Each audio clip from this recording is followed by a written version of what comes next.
Ces dames et ces messieurs sont des banquiers. Ils sont ressortissants des États de l'UEMOA, Union économique et monétaire ouest-africaine. Depuis septembre 1995, leurs aînés ont jeté à Cotonou, au Bénin, les bases de la Fédération des associations professionnelles des banques et établissements financiers de l'UEMOA.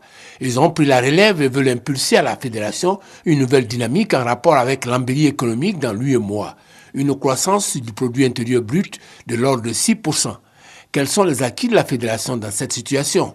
La baisse du taux d'usure depuis janvier 2014, la mise en œuvre depuis le 1er octobre 2014 des services bancaires à offrir à titre gratuit, l'adoption d'un canevas harmonisé des produits et services bancaires pour l'ensemble des établissements de crédit, la réalisation d'une étude pour la détermination de modes de calcul harmonisés du meilleur taux débiteur des établissements de crédit.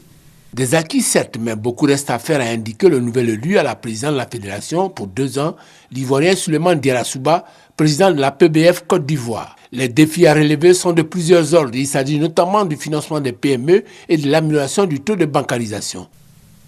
Or, une recherche de solutions pour le financement de nos économies, n'incluant pas la prise en compte du développement de la bancarisation, ne saurait être efficace. Tout l'enjeu de nos échanges au cours de ce Conseil fédéral sera de jeter à l'échelle de l'espace UEMOA les bases objectives des solutions concrètes pour une amélioration du niveau de financement du secteur privé.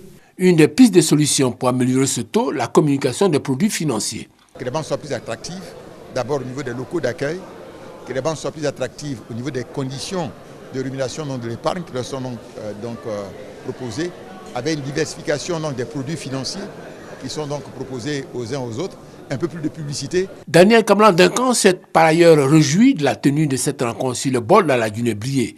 Il a souligné la disponibilité du gouvernement ivoirien à accompagner la Fédération pour la réalisation de ses objectifs.